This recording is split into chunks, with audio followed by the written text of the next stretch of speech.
This YouTube channel is dedicated to all things Bannerlord related, but especially field command and battlefield tactics. And we continue on with this new series here. We are covering the underrated units, in my opinion, my mind, in Bannerlord. In today's episode, we're going to be covering the sharpshooter, the Valandian sharpshooter. That is their highest level crossbowman.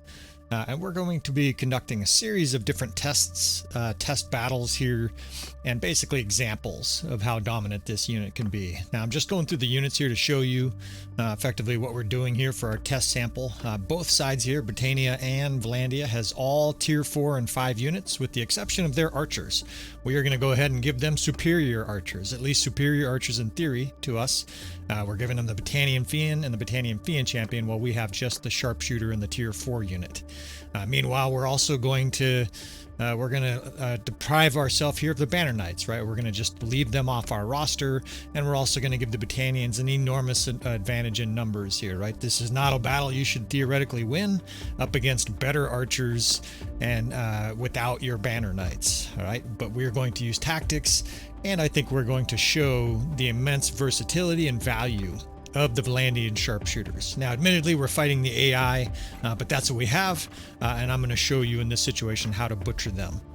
Now, we're going to have 3 different crossbow divisions for this battle. The 4th is going to be the Paramount Division, the most important division in this battle. That's going to be a large tranche of the highest ranked sharpshooters. The 1st is going to be infantry, primarily shield and spear infantry. The 3rd is going to be shock troops. The 7th is going to be a cav guarding wing. And the 2nd is also going to be a cav guarding wing. So let me kind of show you what this looks like. I'll try to do some RTS overheads for this series and try to give you good examples and slow things down as necessary to show you what's going on. So on this right flank, we're going to have the 2nd and 3rd married together. That is a shield and shock division. I'll show you a little closer here. That is basically your cavalry and your shock troops aligned together. Meanwhile, in the middle, these 2 divisions here are going to anchor our team here, right? The 4th division is all sharpshooters, and if the enemy attacks our sharpshooters, we form into a square and attack them with infantry. If the enemy attacks our infantry, we spread our sharpshooters out and annihilate them with arrow fire, right? We can also shield wall with this 4th division. So immense versatility, and that is going to be the theme of this episode. I have a number of different examples planned. It might even be 2 episodes. Now, by increasing the profile there to the high tier preference, out of the 2, the hardened crossbowman and the sharpshooter, more of that 4th division now will be sharpshooter. Let's see. I'm just going to park this guy right here, and we'll switch to RTS cam. That way, I can give you a nice overview of what's going on here. So again, the strategy is to push this 4th division and 1st division forward aggressively. We want these sharpshooters firing as often as they can, early as they can, because we're going to use their other abilities later in the battle. Primarily, of course, their ability to be defensive units, even defensive tanks. On this right flank, that's the 2nd and 3rd married together, and that's the shield and shock, right? We're protecting that line of shock troops with heavy cavalry. And let me show you this opponent we're facing here, right? We've got Britannian Fiend champs en masse coming in our direction. This is a nightmare for most players in Bannerlord, and I'm pretty sure we're going to be able to send them packing here. Now look at this. We have 115 sharpshooters and 115 hardened crossbowmen, and they have more of both Fiend champs and Fiends. In other words, they have better archers and more of both in both situations here. Whoops. These guys aren't supposed to be doing this. Let me pull these guys back. Hopefully I don't have to reload this episode strictly because of that. I had a cav division that evidently I finger fucked a charge or some other command, and they barreled forward, and they fucked with my plan, man. All right, so the sharpshooters should start firing, and this is an advantage for these guys. They shoot at a further range, so your guys are shooting at the enemy before they can shoot at you. We're going to take advantage of that in this battle. We're also going to start to flank the enemy, and we're going to be kiting a little bit here with our crossbow division. I'm doing that because as the enemy sets up to shoot, I want to start to pull back and let our wings start to get flanking fire on the enemy, right? We have these 2 separate wings to really rain in bolts on the enemy, right? To shoot around their shield wall, so to speak. So we're moving the 1st and the 4th back here towards the middle, and then we're basically trying to stretch out our wings so that they have nice enfilade or flanking fire. Now these guys set up again and fire away, right? These guys are going to do significant damage, and probably before the enemy can shoot us because of that ranged advantage. Look at the death spam, right? They're already killing guys before the enemy could get set up to shoot. Now we're also going to push the 1st Infantry forward in a shield wall. The enemy's kind of rampaging through here with their cav, but that's the other thing, is that sharpshooters are tough. They can handle a cav charge, you know, as long as it's not too enormous of a charge. On this wing, these guys have a great angle, and you can see they're lining up kills. And we're sending our 1st Division out here to start absorbing some of those counter arrows from the enemy. Now the enemy is charging in aggressively already. They're probably trying to take advantage of the fact that they have Battanian Fian Champs and Fians, theoretically better infantry than we have here. Well, that's not how this is gonna play out. So our 1st Division's in a square and we're pulling them back. Meanwhile, of course, the enemy's being raked by broadside fire here, right? The flanks are absolutely causing devastation to the enemy. We are also going to start to position this diabolic 2nd and 3rd Division for an attack. That is that shield and shock division, right? We're going to use them together. Meanwhile, the crossbowmen are pulling back here. The enemy's barreling in melee with their Fian Champs. Okay, so they just opened up fire. What do? Shield wall, right? Okay, yeah, you can fire at us all day there, Mr. Battanian Fian Champs. We've got giant barn doors for shields, right? Our 1st Division here is doing a marvelous job acting as bait. Right, their infantry's charging in recklessly. Over here, their cav is kind of fucking with our 3rd Division, but there's not nearly enough cav there to make a major dent. So the enemy's kind of torn between multiple targets here. They're shooting at our sharpshooters here to no effect. You know, they're throwing javelins. It's worthless. They got a huge shield wall. They're now chasing after our infantry that's in shield wall. Meanwhile, we're starting to move this shield and shock division on their flank, right? The archers, or excuse me, these crossbowmen are still raining death in on the enemy. They can't shoot the other side because they're all on shield wall. The infantry is now free. We can actually turn these guys around and charge because the enemy now is completely confused as to what to do. These guys over here are on shield wall. They can be sent to shoot now because the enemy's not shooting at them anymore. Look at, immediately they go from being defensive to causing major damage by shooting the enemy on the flank, right? Those guys went in a heartbeat from blocking arrows to killing people. Meanwhile, our infantry here is duking it out.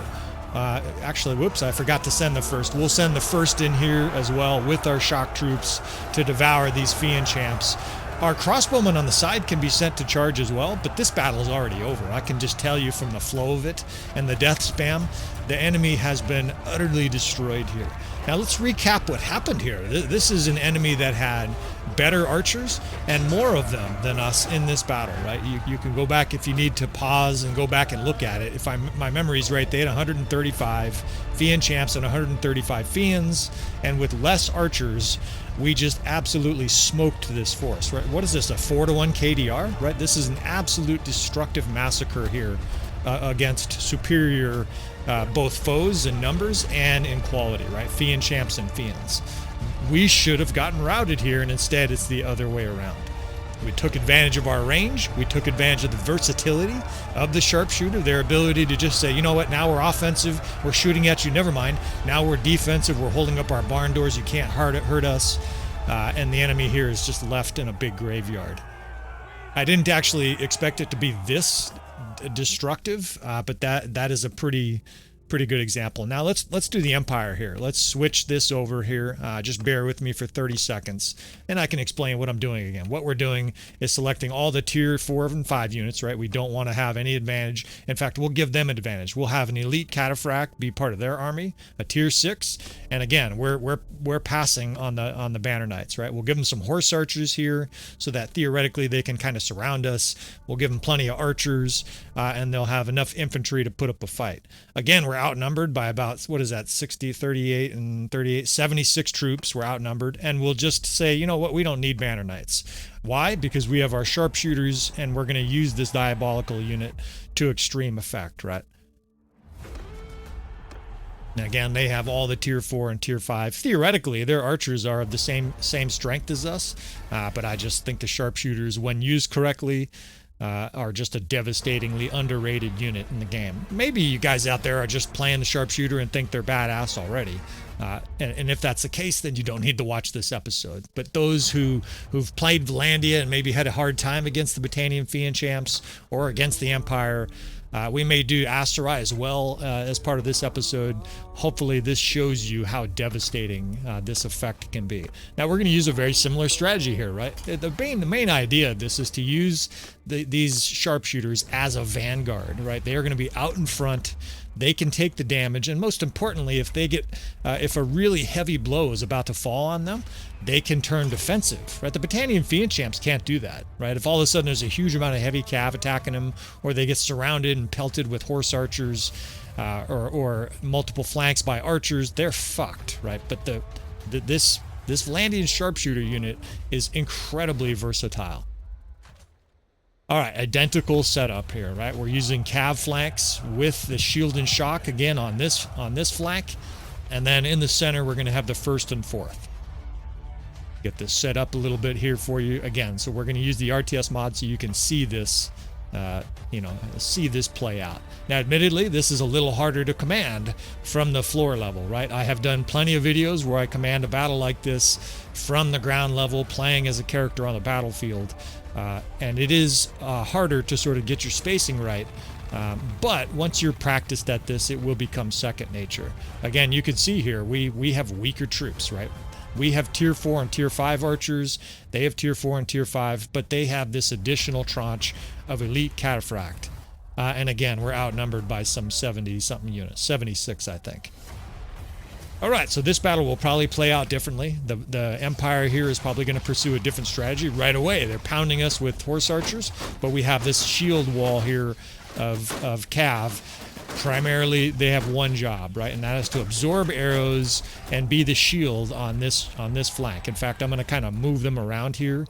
Whoops, it sent them to attack. I'm going to kind of just move them around as like a movable screen to deflect a lot of the arrows there. Meanwhile, these sharpshooters here pretty soon are going to draw a bead on those horse archers, and it's going to be a massacre. Now, meanwhile, the enemy's running up here with their archers, and because we have better range, they're pulling back and sort of reassessing that. Now, we're suffering some losses here, right? This big horse archer tranche is laying waste to us on that flank, but wait till they circle around to our sharpshooters, right? I think we're going to be able to return the favor. Meanwhile, here we're moving up our archers because the enemy stopped kind of a long ways away, and like before, we're moving our first up in a shield wall. All right, so our archers over here are at least firing back, right? We're doing some decent jousting here, but the enemy's now circling back to a very dangerous area. This is like being in the jungle and walking over that water where it's completely opaque. It's brown, you can't see what's in it. It's really scary because there might be crocodiles. Bad things are about to happen, and they are charging our sharpshooters. They might as well dug a grave for themselves because this is going to be a massacre. Sharpshooters shooting against horse archers up close, and you can see it's just an absolute, they just suicided basically. This works as well against Khazate, right? It's not quite as effective. Khazate has a little better armor than the Busarai, or however you pronounce the Empire horse archers, but that division just got eradicated, right? Our nasty sharpshooters here just firing away obliterated these poor horse archers. All right, next up, right? This is just going to be a one stage after another evisceration here. We're going to move up this vanguard. They still have some arrows left, right? They're probably about half out of ammunition. We'll move them up here, and we're going to start to apply nasty damage to the rest of their army here. In fact, a lot of the archers or crossbows in the 4th Division are out of ammo. Not out of ammo, but low of ammo. That's fine. Now, over here, we're being charged by a lot of elite cataphracts and whatnot. So again, what can we do with this crossbow division? Square. Not only are they protected by this cav division, slowing down the enemy pursuit, right? They can't charge in hard, but these guys just simply form a square, and the enemy is repulsed, right? You can't do that with archers. Try that with a Khazate marksman or something like that, an Asterai master archer. Your guys get skewered. All right, so on this far wing, we're moving our units closer. This is the second and third. That's the shield and shock division. Those guys are just waiting. They're waiting for their opportunity to kill people as well.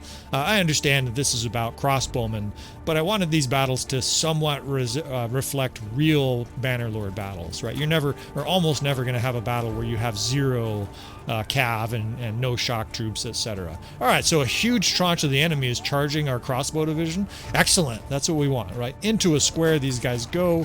Very orderly, they form this square. The enemy came in like they needed some caffeine, but it wouldn't have mattered, right? They could never damage that many guys in a square.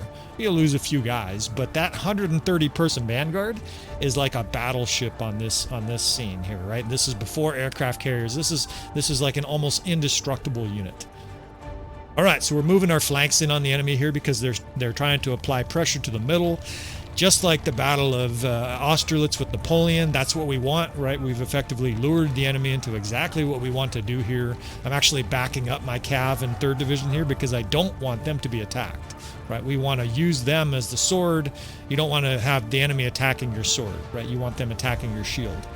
All right, so they're starting to swarm our 4th Division there, and I'm just moving back this right flank. Their cav is kind of in a big chaotic mix here. Now they're sort of charging our infantry there, so we can either shield wall or square those guys too, right? They're perfectly capable of being in a square. Now we start to move in this shield and shock approach, right? It's only 90-something guys, but they're going to land on this enemy's flank in a vicious manner. Meanwhile, the crossbow division, that 4th, is like impervious. I think they've lost 5 guys, if my math is correct. I think they had 131 when that heavy cav and elite cataphract started to attack them. You know, they're down 5, 6, 7 guys. Right? Those guys are basically in reserve for whenever we want to use them. Now, we're pulling the enemy away from us here because we want to attack them in the back. Meanwhile, the 2nd, 3rd, and 6th division here, the 6th is also crossbowmen that are out of arrows. These guys all get sent in simultaneously, right? The 2nd cav charges. Now the crossbow division can be told to charge as well, right? The 4th division, those guys can charge. The 6th charges here, and the infantry that was in a square can now be told to charge. Now the death spam looks bad, but that's because our units are just now starting to get to the enemy, and like a snake, they're being swallowed up, right? They're just eating them alive.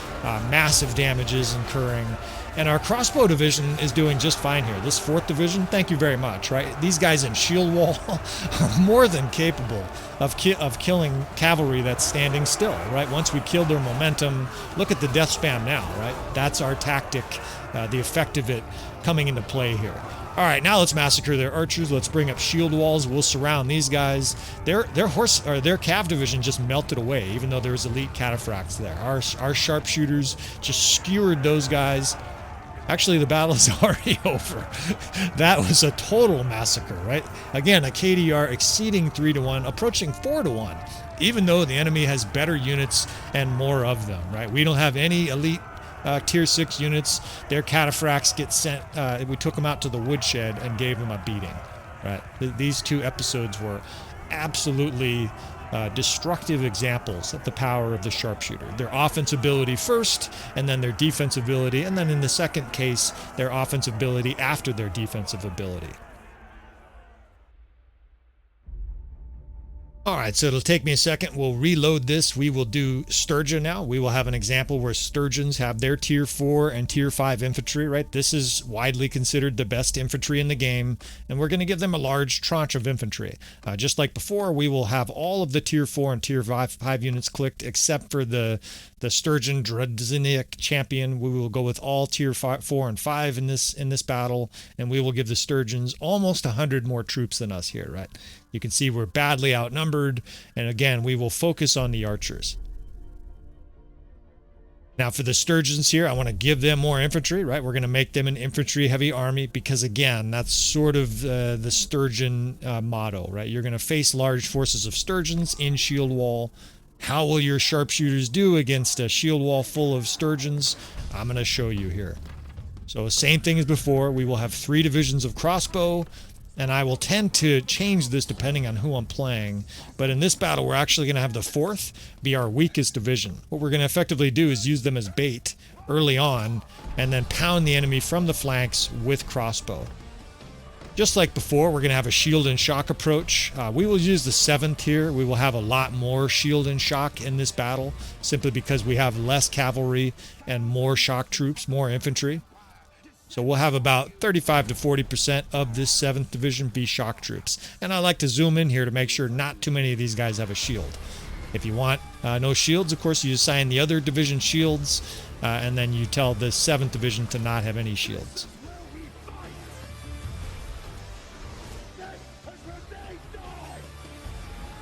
All right, so let me equalize these divisions here. We'll try to get about 60.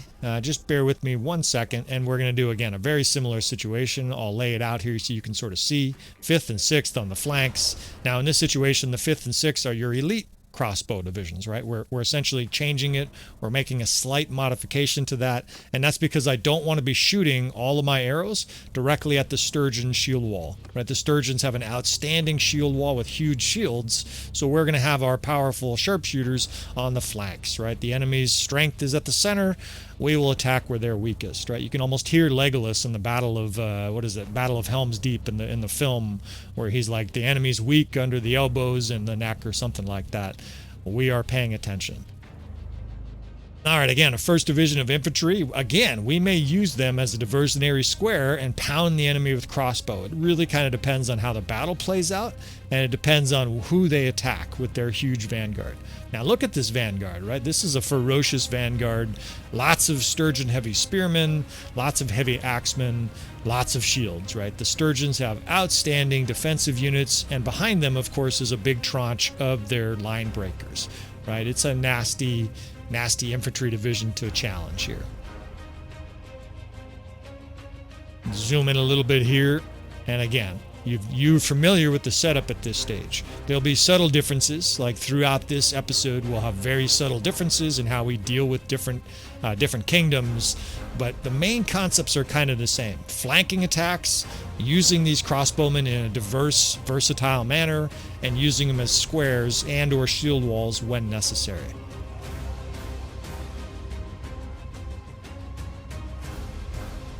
Now I'm watching their cav divisions up there, right? I see those fucking horsemen up there. That's a lot easier with the RTS mod, admittedly.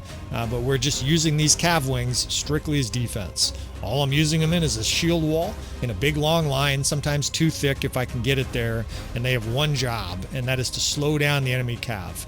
I mean, I guess they have an ancillary job. They do absorb some arrows here, right? The enemy has some archers, and they will be shooting and hitting a lot of our guys with heavy horse. Now I have no idea how that guy is running the gauntlet there and getting through the 57 bolts, but here they come. Here comes their main vanguard. It's in a huge block, and I expect them almost on cue. They go into a shield wall, right? They're being pounded with arrows. The AI says, okay, let's go into a shield wall, and if they didn't do that, they would suffer dire damage. So they really have to form a shield wall here. The reason that's a problem is it's slow.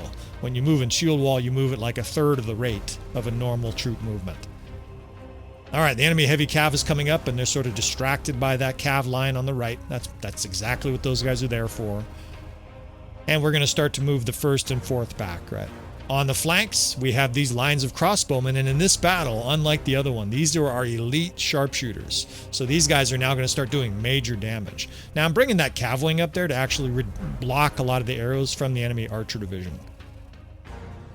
All right, we're going to pull this 1st and 7th out of this battle, very temporarily, right? We're pulling our shield and shock out because we want the enemy to attack this weaker line of crossbow.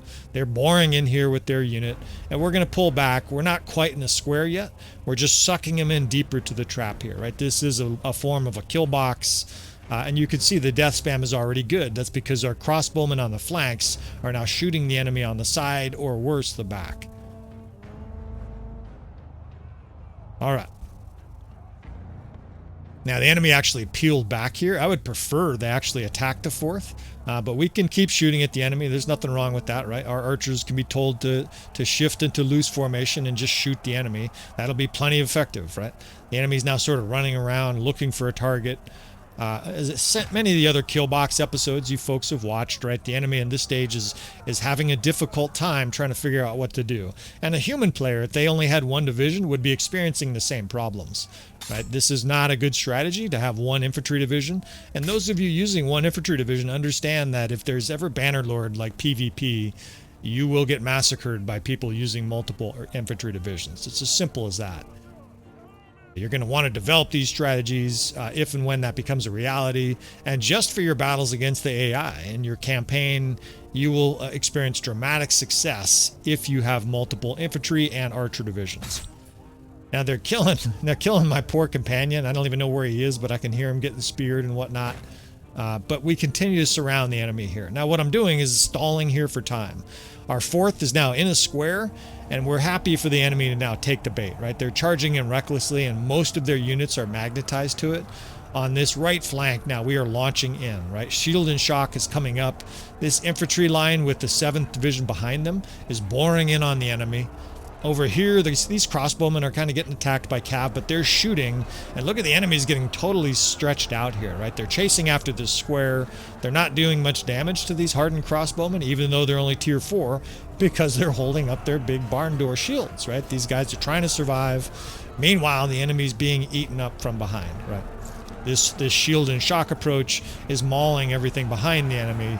And what's effectively happening here is the enemy is killing us slower while we kill their units faster. Meanwhile, these guys are still doing damage, right? These sharpshooters on the flank still killing guys. I can still see their death spam. But just this infantry alone is mauling the enemy while it chases our hardened crossbow. Now try this with the, with the master archer or Battanian fiend. If you try to square and run like that, you guys will get wasted, right? It only works with strong crossbow units. Hence the strength of these sharpshooters. Now the enemy here is totally infatuated with the square. These crossbowmen now can be totally move in for infantry or as infantry because this battle is over, right? They have massacred that other wing over there. But this is the main fight. Their huge vanguard here. We're now sending in a line of crossbowmen as infantry. They get told to shield wall in a big long line. We continue to pull away our square, sort of dragging the Sturgians away, while we have these 3 different divisions of what are now infantry boring in on the enemy, right? You have your heavy cav, or excuse me, you have your heavy infantry. The shock troops are behind them. I can see them, hammering away with their Volge. And then this sharpshooter unit moves in and shield wall, and they're more than capable of attacking. Now, meanwhile, they left the square alone, so we tell those guys to attack. And what do they start doing? They start shooting. We can also have them charge here. But at this stage, it doesn't matter, right? The enemy's surrounded, and they're fighting very capable infantry units, right? These crossbowmen, with their shields up, are good infantry. They're not great.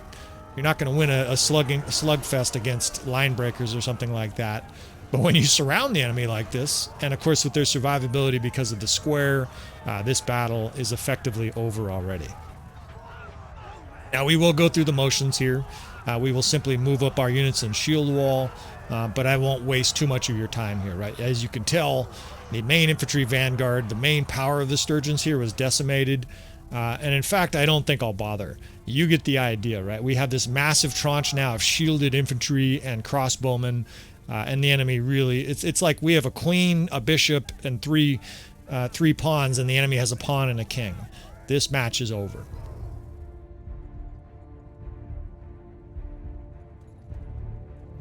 You can see they have 120 troops, and we have some 300 and something troops. We will move up in shield wall here. I will basically describe what I would do here, and then I think I will move on to the next episode here. So just shield walls. The enemy looks like they're just running off the map here. They have 100 and something, 130 troops. I don't think they're reforming. To me, this just flat out looks like routing behavior. And of course, this is where the battle was decided, right? When we destroyed the Sturgian vanguard. And again, I want to reiterate, we were outnumbered significantly here, 70-something troops, and we had no advantage in strength on them. It's not like we had tier 5 and they had tier 4.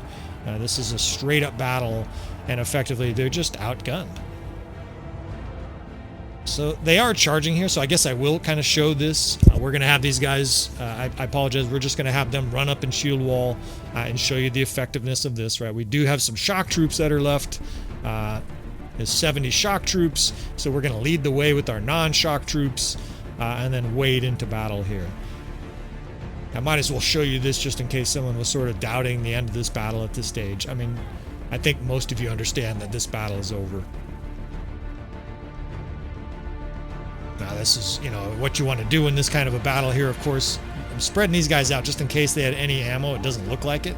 Since they don't have ammo left, we will move them up in shield wall, and you can see that's 70 guys behind them is a mix of shield and shock. And we're going to move those guys in for the kill. Their pathetic little cav charge here on our infantry line didn't net a single kill. They got their infantry, or their cavs, like stuck in there. In fact, those guys are getting butchered. And for some reason, the enemy thinks it's a good idea to form a square here against our forces. A permanent square is a death trap, right? You're never going to form all your units into a square and try to fight like that. But a temporary square protects you. You move from that defensive position to offense. You can think of it like boxing. A boxer getting attacked vigorously by his enemy will start to put up his guard, bob and weave, right? You know, sort of absorb the blows. And then when his opening is there, he attacks, right? There's a famous Mike Tyson fight where the guy just goes in a crazy frenzy on him with like 40 swings in a row.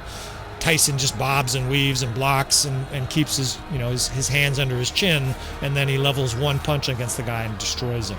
That's effectively what's happened here, right? The enemy has effectively tried their punch. We're now out of our defensive shell, attacking, and this battle is over. I will let this wrap up just so you can see like the actual KDR from this battle. You can tell from the death spam that this battle is over, but we will run this out to a realistic, logical end here. So outnumbered again in this battle with our Valandian sharpshooter. The enemy is fleeing. You've won the battle. Again, a dramatic, destructive victory. Now, not as good as the other victories, right? The Sturgians did better, but still almost a 2-to-1 KDR.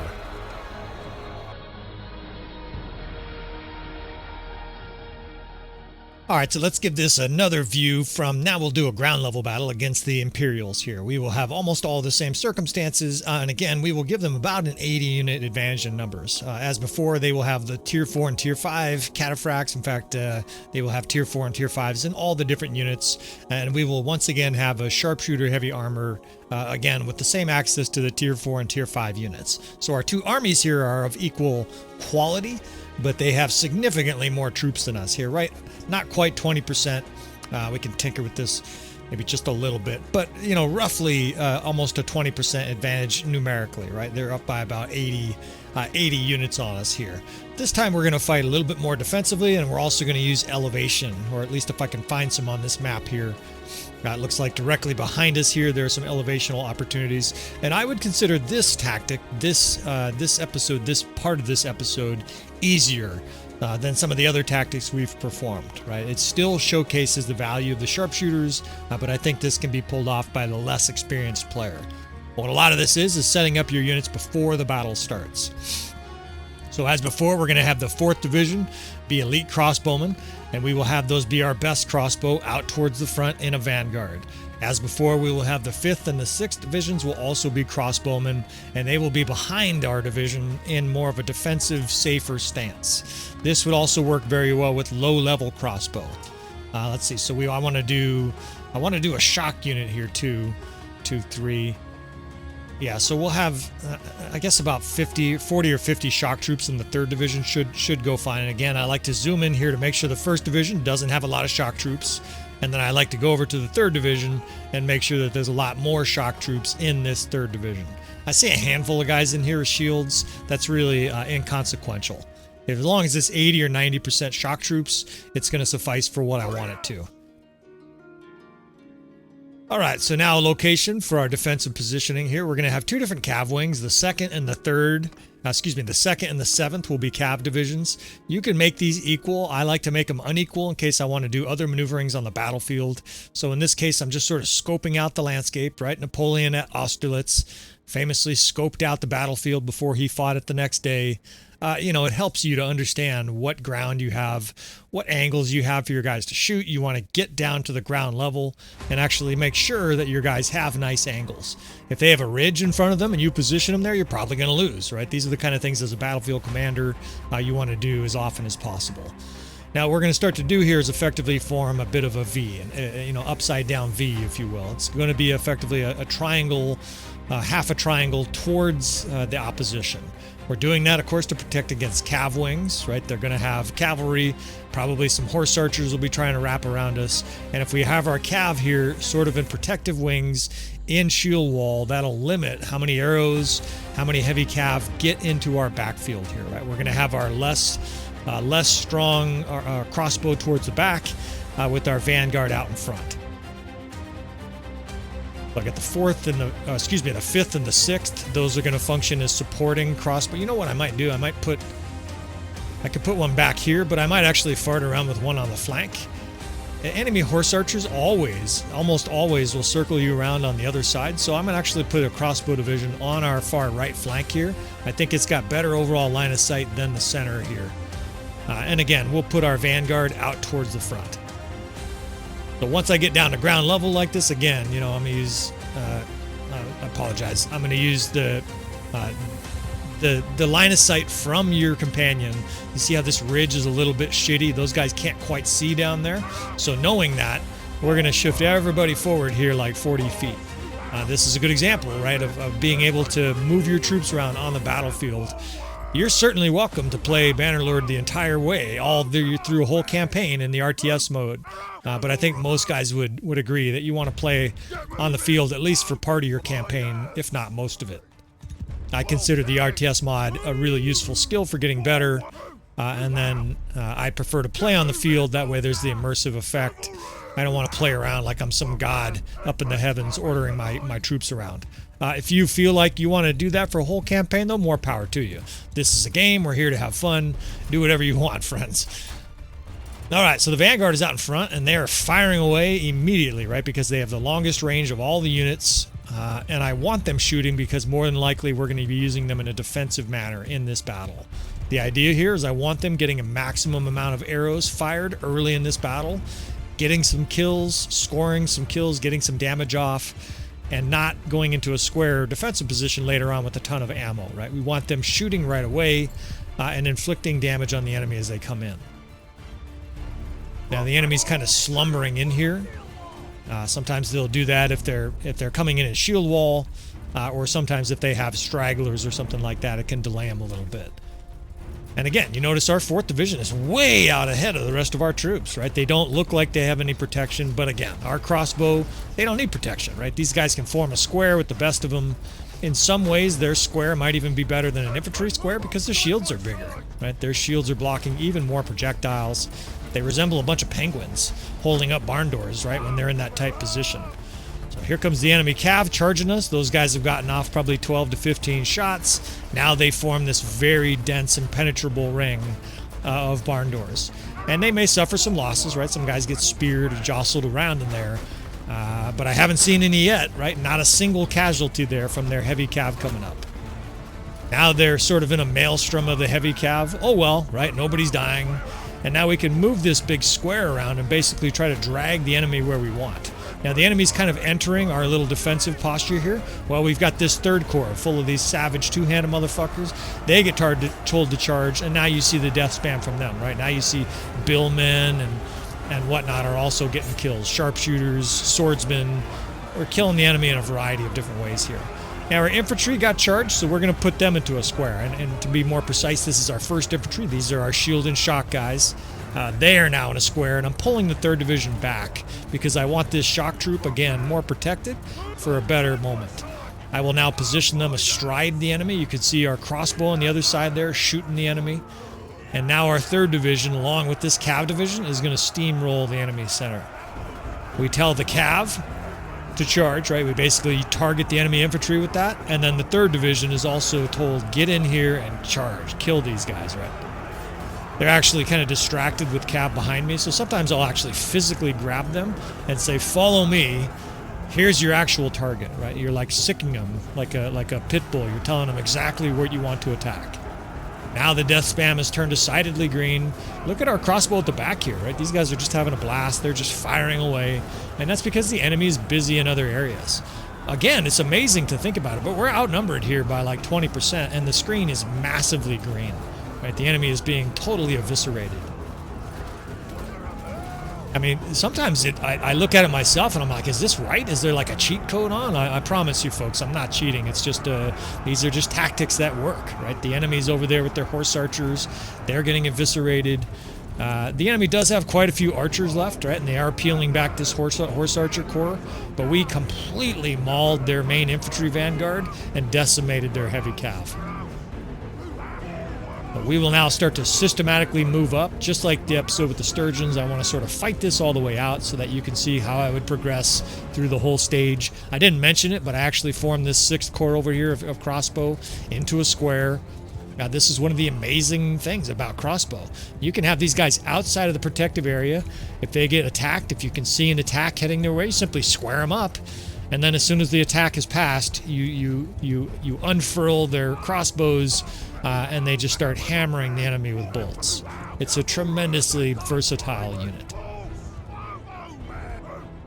All right, so systematically moving our units up here in shield wall. I'm going to drag 2 cav divisions to the side here because we're going to get a little fancy here and try to flank the enemy. I have the 3rd, the 1st, and the 4th, I think, all charging. The 4th now is basically infantry. Those are those crossbow divisions that are almost certainly out of bolts. Well, there's no reason for them to do anything except charge and in shield wall, right? They're now infantry. They can be brought to bear on the enemy. The enemy is sort of regrouped here with their archers and horse archers, and they're going to make sort of a desperate stand here to no effect, right? Now, they are coming at us here with their horse archers, but that's just fine, right? We have 61 guys left in this elite 2nd division. We don't have banner knights, but we have knights and vanguard and whatnot. These guys may get, you know, shot off their horses a little bit, but they're also going to deal a lot of damage to this weakly armored horse archers. Horse archers scoring some kills here, but now the vanguard is going to start pushing through. I want to drag the vanguard here. Actually, I made a mistake. The 3rd division should have been a shield wall, and that would have slowed them down. They're actually getting mowed down as they lead the way here. Unfortunately, they didn't have any protection. It shows you why that shield and shock is so necessary. So now we follow in on the other side here, and the cav is told to charge right behind the enemy. It's a hammer and anvil. And at this stage, the enemy is frantically running around trying not to get skewered. Also, at this stage of the battle, if you get to this stage, this is always checkmate. If the enemy has a whole bunch of heavy cav rampaging through with lots of infantry support coming up, they might get a few scores, you know, a few kills, right, as the enemy gets point blank and gets shot in the face. But once that infantry reaches them, actually these cowards are routing. But as the rest of the infantry reach them, it's curtains, right? You can see our heavy cav now is cycle charging, and they're about to have a whole bunch of crossbowmen and other infantry in their face. And now the death spam is, again, just turned decidedly green. The enemy actually kind of fought valiantly all the way to the last little wave of 60 archers here. But you can see our barn doors coming up en masse, right? This huge line of Landian crossbow, virtually impenetrable to arrows, right? You could argue almost that they're better against archers than any other unit in the game, right? Because they have the biggest shield, and they charge up with these big Pavis shields. And they're very, very hard to kill. And the enemy's routing now, and this battle is over. Again, exceeding a 2-to-1 KDR, right? In fact, we have more troops alive than died here. And one more time, just to reiterate it, and not bragging, it's just the facts, just to show you the power of these guys. We were outnumbered here almost 20%. Outnumbered 20%, and the enemy gets taken to the woodshed. And that's with some of our cowards running. No medals for those fucks. In fact, we may seize their land and give it to some of these brave crossbowmen that actually fought. Alright, so let's try one more battle for this episode. I want to do Aserai. Aserai represents a major threat. Aserai has a very versatile, underrated army. If I was doing an underrated kingdoms list, they would be on there. A lot of people sort of trash them. I love the Aserai. They have very versatile units. They have the elite palace guards, which are outstanding shock troops. The Vanguard Ferris is very strong if it's used well. And of course, their master archers are nasty. The 2 big quivers. They seem to rack up a lot of kills. When I play, with an Aserai, whether it's a custom battle or whatever it is, they seem to do really well. So again, we will give the Aserai a major numerical advantage here. I guess that's 80 units. And again, the same strength of units as ours, just not They don't have any strength units stronger than us. A few of the earlier battles in this episode, we gave them like Botania and Fian champs, and all we had were tier 4, tier 5. The Aserai here is the same quality of units, but 80 more total units. In theory, they should always win this battle. So I imagine at this stage, a lot of this is very familiar, right? This might be deja vu. I can imagine some people out there are even sort of yawning and skipping through this point. I am going to sort of continue to reiterate these periodically just because it's a memorization tool, right? The third is our shock units. The first is our shield and spear. That's basically the shield part of our attack, right? The third is our sword, and the first is our shield. And again, we will position archers behind these units. We will use elevation if and where possible. There doesn't actually look like... Here's a little bit more elevation over here, so we're going to actually move before this battle starts. But we're going to use elevation, and we're going to use this fourth corps both as an offensive force early in this battle, then as a potent defensive force later on. I think we'll use this RTS mod.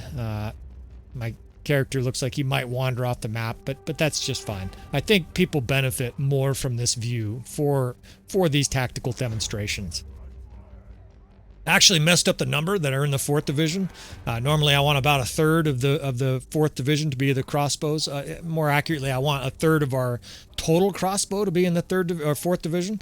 So I've kind of botched this episode, but I'm not going to restart it. We're just going to play it as is. None of these things will be materially damaging to this tactic and strategy. In fact, there's a possibility this actually benefits us.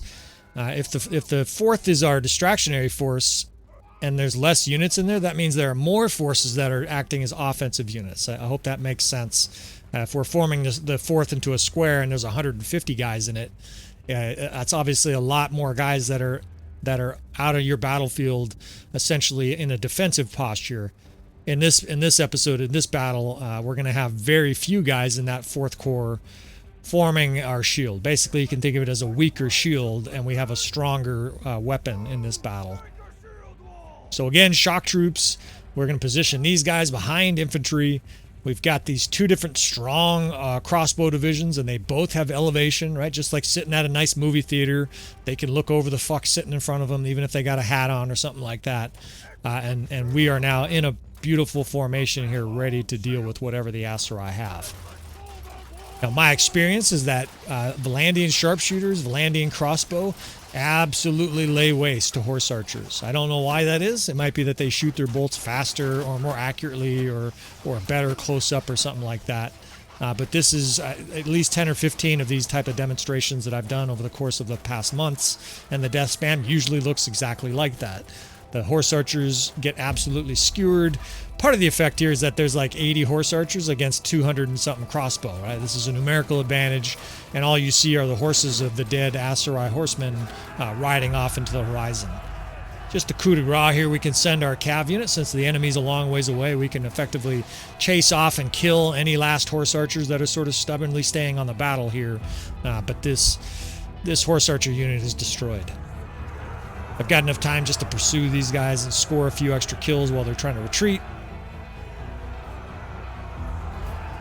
And now we can start to peel these guys back for the main vanguard of the enemy. Unfortunately, one of the AI mistakes that the computer does consistently in Bannerlord is they send their horse archers in first without support. Well, that's fucking stupid. If you're in a 3-on-3 fight in a bar, and you said, you know what, Donnie, you go first and we'll stand outside the door. We'll come in after 20 seconds and we'll join you in battle. And you go in and Donnie, of course, is knocked unconscious and they're pulling the gold out of his teeth. You would always want to fight with your units together. Now here, I'm not even pulling my sharpshooters into a square right away because I think they can do okay here against the Vanguard Ferris, right? They're scoring a few kills, but they also shot the shit out of them. Now they made a mistake here, right? They charged our shock troops. Bad decision, right? We unleash these war dogs and they go crazy. Meanwhile, we're pulling our 4th Division, our square now to the side. The enemy doesn't look like they're biting. It might be because it's too small. I mentioned that might be a problem. We shall see. Now I'm going to try to pull my other units back and have my 1st Division enter a square, and then we will try to flank them with this 3rd Division if they take the bait. Yeah, they are kind of ignoring. There's a handful of the enemy attacking our square, but a lot of the enemy is still coming on in.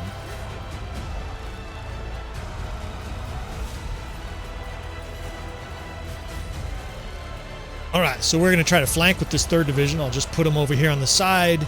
We can actually attack with the cav, and I'm going to form the 2nd cav on the left here and basically align to charge them. It's a little bit of a magic trick hammer and anvil here, right? The enemy's attracted to our square.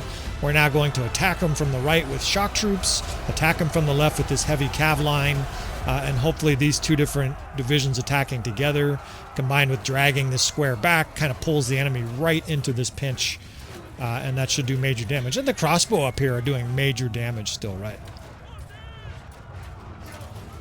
And again, this is another example of how the crossbow division out front is absorbing a lot of the major damage in this battle. Instead of them attacking our infantry or skewering our cav, they're going crazy on our crossbow division, right? That's not going to be a good result for the enemy. Now, they actually are doing quite a bit of damage to our infantry here, and that's probably because I didn't have quite enough guys set up in that crossbow division out front. These guys you can see here are not shooting, so they can be told to charge, right? When you have crossbowmen just standing there with the sword, that definitely means they're out of ammo. Now, this is a lot bloodier than the other battles, but again, we're outnumbered by 80 here. Any victory, when you're outnumbered by 20%, is a success, right? And that's ultimately what we're heading for. In fact, I think once this crossbow line comes up, they're going to start killing everything else that's moving, and this is going to turn into a rout. Yeah, in fact, the death spam, almost as soon as I said that, has turned completely green, and we can start moving in our units here just to annihilate their 100 archers. Looks like they've got about 100, but just a rough count at our guys, and we have over 250 troops still. Right? This battle is over. Nevertheless, we will pursue here, much like the previous episodes, right? These fucks are going to try to peel back, right? They're trying to kite. And this is a little side description of how to deal with a kiting opponent. If you're playing a human opponent that's kiting, and you have the troops that you currently see sort of on our chessboard, it may be obvious to you, but to the player it's not obvious to. What you want to do here is you want to charge with your units in shield wall, with one exception, right? You want to pull your cav off to one of the flanks, and then with that cav division, you want to just run it through perpendicular to the enemy line. So you can see up the top there, I'm pulling my cav division. It's 41 guys in the 2nd Corps. I'm bringing my archers up in shield wall. They're going to absorb as many arrows as possible. But you see the enemy archers here are kiting. They're on what's called engage. That's F1, F4. And their units are trying to maintain space between our units and the archers. Our guys are coming up in shield wall, so our guys are moving a little slower than them, even though occasionally they're trying to shoot. Well, here comes our cav.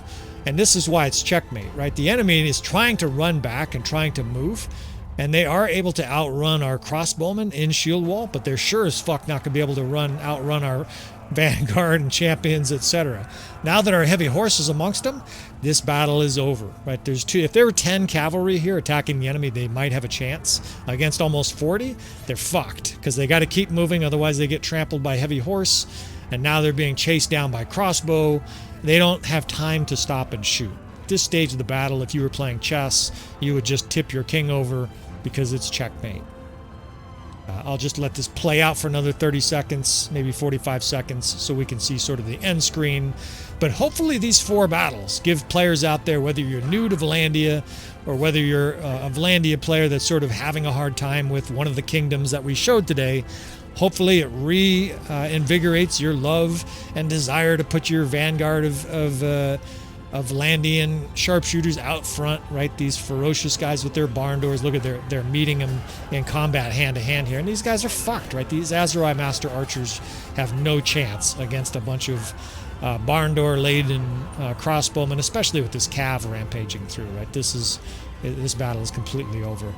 But hopefully this episode, right, it reinvigorates your desire and love for your crossbow unit.